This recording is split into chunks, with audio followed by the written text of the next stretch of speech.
ओम नमः शिवाय। हर हर महादेव। राधे राधे। सबसे पहले अपनी पूरी सच्ची श्रद्धा के साथ कमेंट में लिखे हर हर महादेव। राधे राधे। ओम नमः शिवाय के माता लक्ष्मी जो भी आपके इस चैनल को सब्सक्राइब करे, वीडियो को लाइक करें, उसके घर में धन का भंडार भर देना हमारी यही मनोकामना है।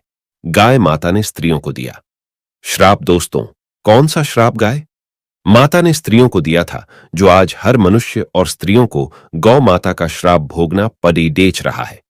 दोस्तों, आज की यह कहानी बहुत ही ज्यादा ज्ञानवर्धक है, बहुत ही ज्यादा मोटिवेट करने वाली कहानी है। आंखों से आ जाएंगे आंसू आज इस कहानी को अगर आप सही ढंग से सुन और समझ लेंगे तो आप भी हर किसी की मदद करने के लिए तैयार हो जाया करेंगे। मित्रों को माता वैसे भी पूजने योग्य है और पूंजी भी जाती है। गाय को गाय माता भी कहा जाता है, लेकिन वही गोमाता की आज हमारे इस देश में भी गोमाता की दुर्दशा हो रही है। जब गोमाता ने पहले एक स्त्री को श्राप दिया था, वह श्राप सभी स्त्रियों और सभी मनुष्यों को भोगना पड़ेच रहा है। कहीं ऐसा ना हो जाए आज इस कलयुग में भी यह जो गए दुखी हैं वह श्राप न दे दें, जिसे कहीं ऐसा ना हो कि प्रलय आ जाए। तो मित्रों, आज की कहानी को शुरू करते हैं। उससे पहले आपसे एक निवेदन करूंगा। हे माता लक्ष्मी, जिसने भी इस चैनल को सब्सक्राइब कर दिया है उसका पूरा परिवार हमेशा हंसता मुस्कुराता कुशल मंगल रहे, उनके घर में कभी भी धन दौलत की कमी न रहे। तो मित्रों, अगर अभी तक अपने चैनल को सब्सक्राइब नहीं किया है तो जल्दी जल्दी सब्सक्राइब कर दें। एक बार एक किसी नगर में गोपाल नाम का व्यक्ति रहता था। गोपाल जो नाम था उसका, वह गाय माता को पाल कर रखता था। मित्रों, जब गाय उसके घर पर पली हुई थी तो गाय पालने के बाद जब वह दूध देती है तब तक उसे दूध को वह दार था निकलता रहता, उसे गाय के दूध को बचता रहता था, खुद भी उसे गाय के दूध को खाता, इसके अलावा अपने घर परिवार को भी बहुत अच्छे तरीके से खिलाता रहता। ऐसा ही कई महीना चलता रहा।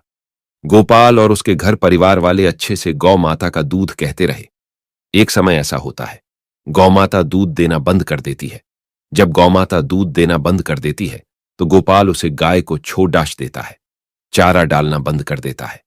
जब गोमाता को गोपाल छोड़ देता है तब वह इधर उधर खेतों में भटकने लगती है। इसके बाद ऐसा ही 2-4 दिन चला रहा। गौमाता इधर उधर भटकती रही। एक दिन ऐसा होता है, गौमाता एक जगह खड्डी हो जाती है और रोने लगते हैं। रोते रोते कहती हैं कि भगवान, आपने हमें गाय क्यों बनाया है? मेरे साथ इस मनुष्य ने बहुत बड़ा अन्याय किया है। यह मनुष्य ऐसा है कि जब तक मैं इसे दूध दिया तब तक तो इसने हमें अच्छा चारा दिया, भरपेट भोजन कराया, पानी भी पिलाया और मेरी सेवा भी किया। लेकिन जैसे ही मैं दूध देना बंद कर दिया तो इसका मतलब ही निकल गया, तो इसने मुझे छोड़ दिया। सर्दियों में डर डर की ठोकर खाती हूं और गर्मियों में भूखी प्यासी मरती रहती हूं। आप भगवान, आप ही बताओ, मैं कहां जाऊं, क्या करूं गाय की? यह पीढ़ा देख प्रकृति भी रोने लगती है। गाय जोर जोर से भगवान को याद करती और रोती रहती है। मित्रों, गाय माता के साथ साथ ईश्वर भी रोने लगते हैं। मित्रों को माता रोती बिलखती इधर उधर भटक रही थीं। इधर उधर भटकते भटकते जो भी जंगलों में घास मिलती है उसे खा लेती है। अब ऐसे में कुछ समय बीता। एक दिन जब वह गाय गर्भवती हो जाती है, जब गाय के गर्भवती होने के 2-4 महीने हो जाते हैं तो उसके बाद घूमते घूमते गाय माता की श्रीनगर के पास पहुंच गई। जब गाय माता उसे न घर के पास पहुंच गई, गाय माता को एक मीना नाम की औरत ने देख लिया और उसके अंदर लालच आ गई।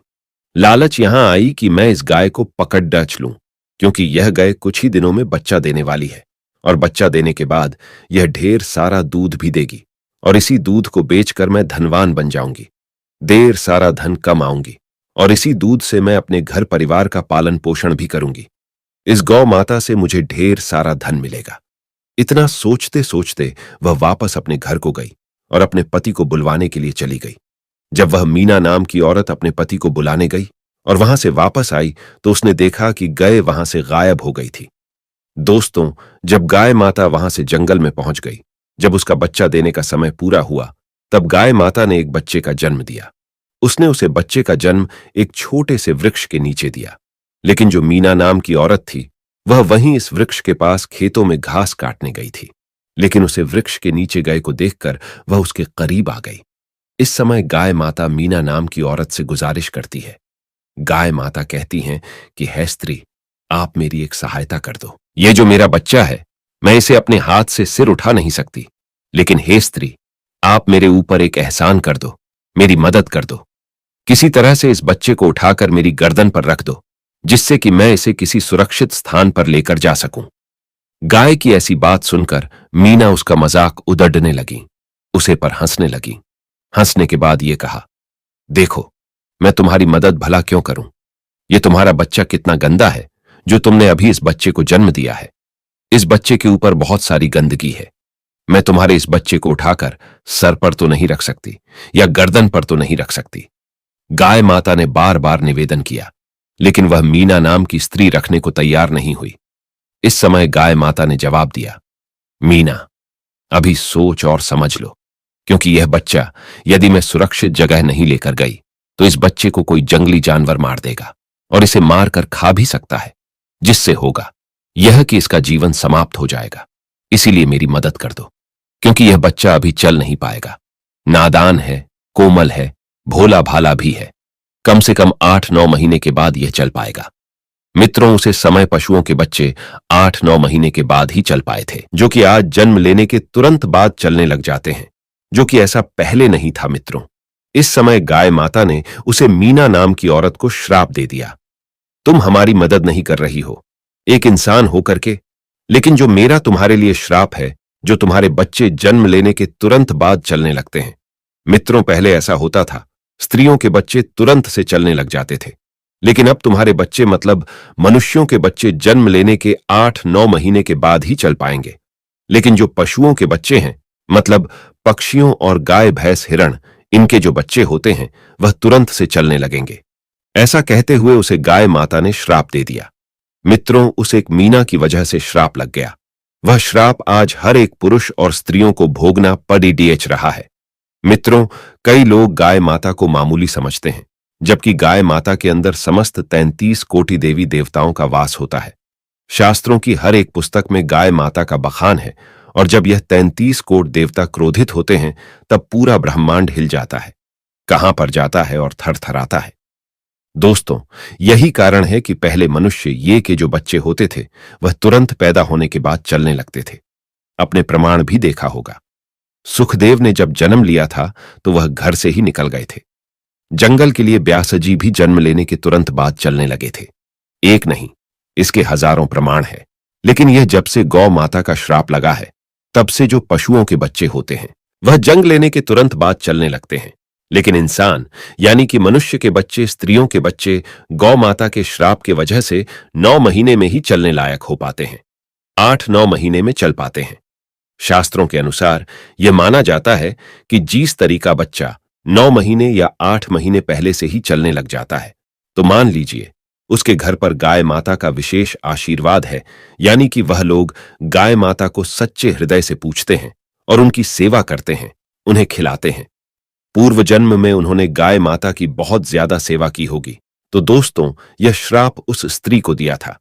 गोमाता ने, यह एक सत्य घटना है जो कि एकदम सत्य पर आधारित है। तो मित्रों, इस कथा से यह सीख मिलती है कि यदि कोई आशा है, जीव हमसे सहायता मांगता है, तो दिल खोलकर उसकी सहायता जरूर करें, उसकी मदद जरूर करें। यदि हम सहायता करने लायक है, किसी की मदद करने लायक है, तो हमें उसकी मदद अवश्य करनी चाहिए। यदि हम मदद नहीं करेंगे तो हो सकता है उसकी बद्दुआ हमें ना लग जाए।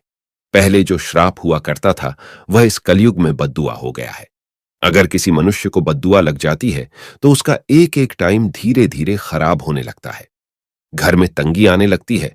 तो मित्रों, अगर आप गाय माता को सच्चे दिल से मानते हैं, उनकी पूजा करते हैं, तो कमेंट में लिखे जय गौ माता और साथ में वीडियो को लाइक जरूर कर दें।